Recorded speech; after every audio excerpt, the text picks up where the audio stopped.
everyone, it's Electra here, back with a long form video for you and me and everyone. So yeah, I want to get back into these, and really the only way to get back into doing something is to do it.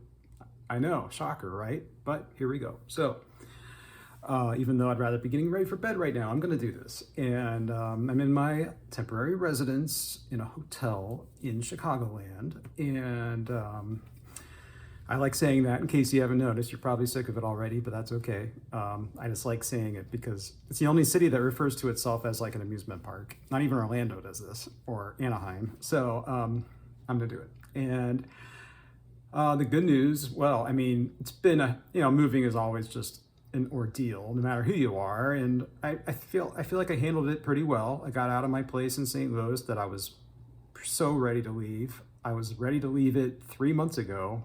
And it finally happened. So I'm here, half of the move is over. Now I just gotta like get my job situated and get an apartment once I have a proof of income, and then I can get the rest of my stuff delivered to me, which is all in a storage container it's one of those pod type things. So yeah, that's the long and short of that. And by having such a busy week, let's say, the last week has just been pretty busy. I haven't been paying as much attention to the news. I know basically what's happening. I know about, troops are going to Portland now, instead of, even though and there's still protests here in Chicago in the Broadview area, which I believe is like west of downtown. I'm not my Chicagoland geography is definitely in its nascent phase.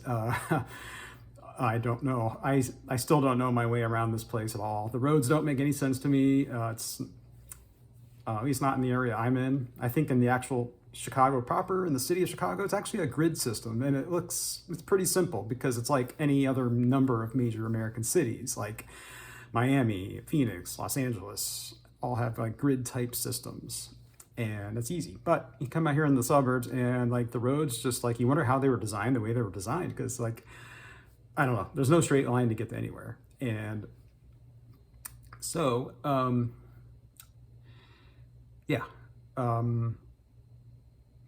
the Epstein files, I don't know, everyone's still obsessed with this. I don't think it's even worth thinking about. We just have to if it happens to come to light on its own accord, great. But it's not something we should be devoting our resources and efforts into when we are the metaphorical frog literally boiling in the water at this point. I don't think we should be banking on this just like this pipe dream of this Epstein file coming out and Trump is stepping down. But I don't know, first of all, nature is going to force that soon enough, whether we release these files or not.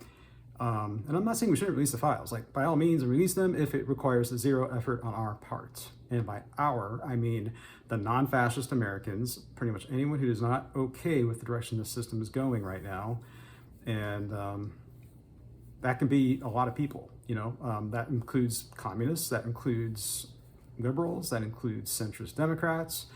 I'm not sure exactly, what I am. I'm developing this new ideology where I don't think I really fall into any specific label. And I think this is the wave of the future in terms of politics, that we're not going to just neatly be able to label ourselves a liberal or a Democrat or a Republican or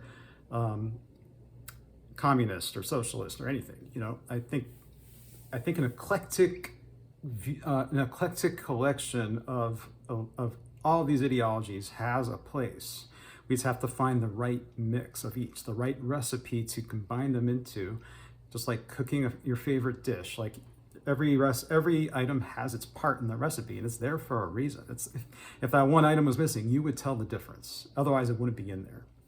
Cooks don't like adding things for no reason, because why waste something? And so I think we need to start looking at our politics like that. We are so past the point where we need to discard this team dynamic of wanting to punish people that you don't agree with.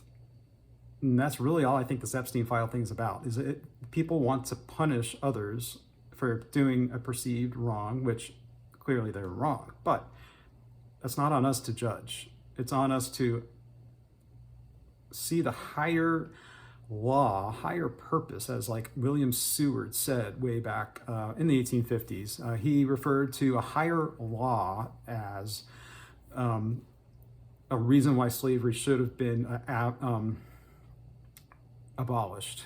And what he meant by that is like, just because the Constitution doesn't like outlaw it explicitly doesn't mean that there is a higher law above this man-made Constitution saying slavery should be abolished. So that's what I think needs to be applied to almost every issue we have right now, is what would a higher law say? Whatever that means to you. It doesn't mean like religious. It just means it could be God, it could be fate, it could be source, it could be spirit, it could be whatever you believe in that more or less, I don't want to say runs the universe or operates things, but I think most people know there's like something that's behind the scenes that, you know, I don't know if it like supervises things or what. So, you know, I personally live my life like there is. I personally live my life like if I'm judged not by God or because of the rapture, you know, but just in general, like how do we know our future? Anyway, I'm getting off track, but how do we know people aren't judging us that we can't see, right? Like we never know that. Like, not that that's why I don't. Okay, I'm getting off track. Anyway, you should do things because you want to do it deep in your heart and because there's a higher purpose to that action. That's really, I think, what we need to do to guide our path forward. And that's kind of all I want to say about that for now. There are some interesting things about Chicago that I've observed. I've kind of hit on some of them in my shorts this afternoon and evening. Personalities here are really varied. I feel like older people are pretty friendly and outgoing and easy to get along with. Even the white men, straight cis white men that I've come across, even in their 50s and 60s, which like if you're in a southern state, that's like you're pretty much guaranteed to be like crossing paths with an asshole. But more often than not, you know, and if I was in like Texas and I crossed paths with like a nice 60-year-old white man, then I would consider myself lucky. But yeah, but here in Chicago, like the older people are cool. Even the older men are pretty cool. Really, they're easy to talk to and they want to be spoke to. And yeah, they engage in like a give and take as far as like, oh, okay, well, I see value in us like going back and forth a few times, even if it's just for a few seconds, and even if I'll never see you again. But like the younger Gen Z and millennials are definitely in this world of like, more so, I mean, I don't know, I feel like it's more so, but it could just be because I'm like out and about more and I'm interacting with people I don't know in like public environments. So I feel like this might just be like, you know, bias, confirmation bias. But yeah, this is going to be a biased opinion. Like, I'm a human being, therefore I'm biased. Like if you're human, you are biased, whether you realize it or not. And if you don't realize it, you're probably one of the more dangerous ones.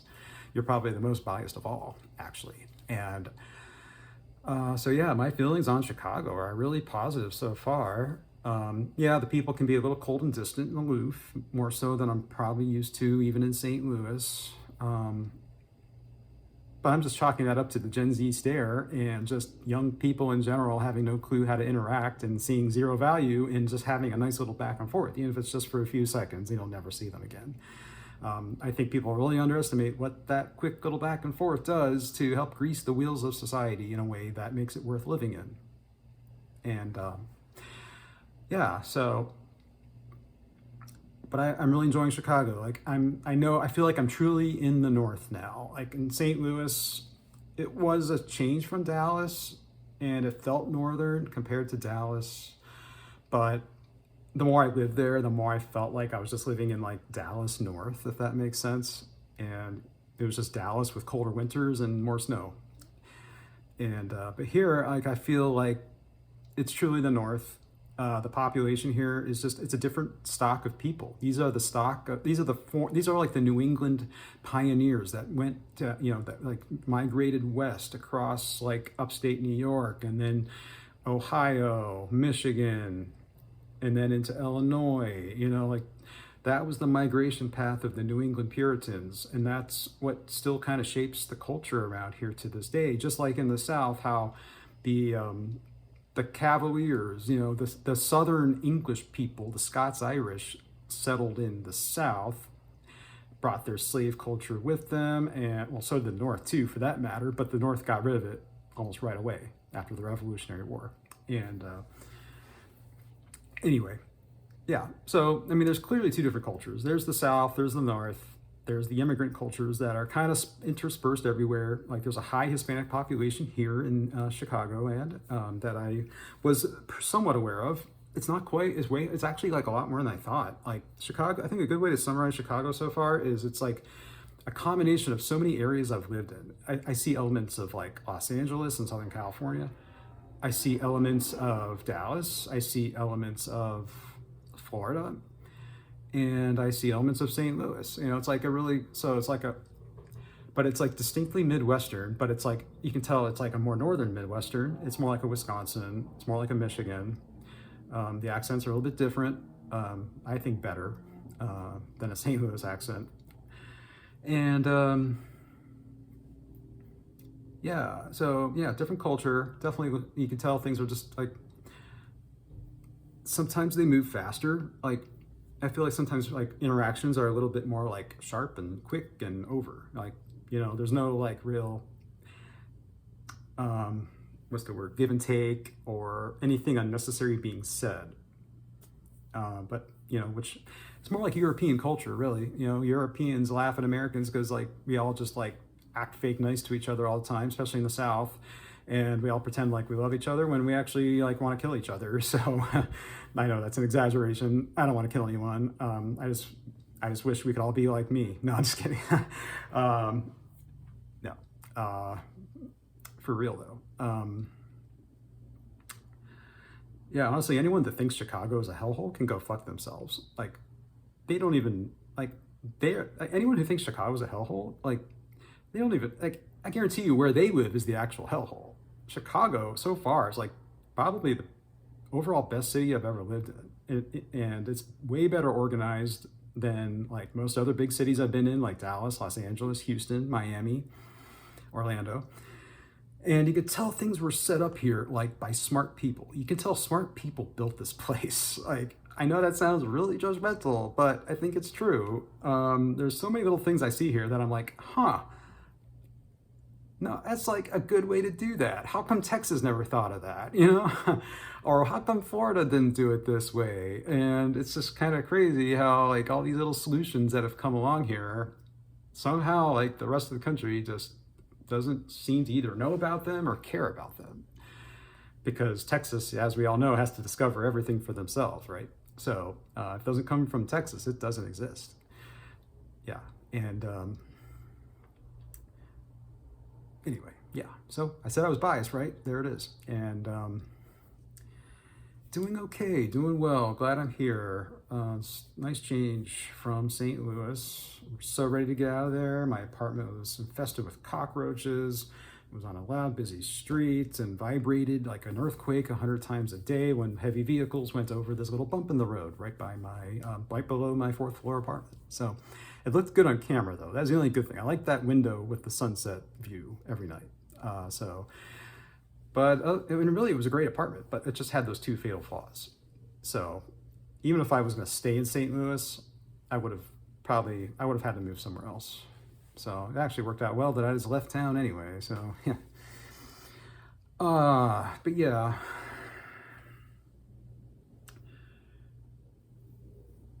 Not much else to talk about right now. Let me think.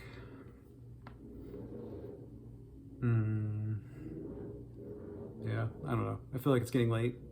I'm getting judgy, so I should probably quit while I'm ahead. I'll see everyone in the next one. Thank you for watching. Please like, share, subscribe if you like content from a 45-year-old male to female transgender, recently divorced, recently unemployed in the last 3 months, and recently moved to a whole new state and city. I have multiple mental illnesses, including bipolar 2, and but I am medicated, so you can get to see my life through my eyes. Hope to see you again. Take care. See you in the next one. Bye.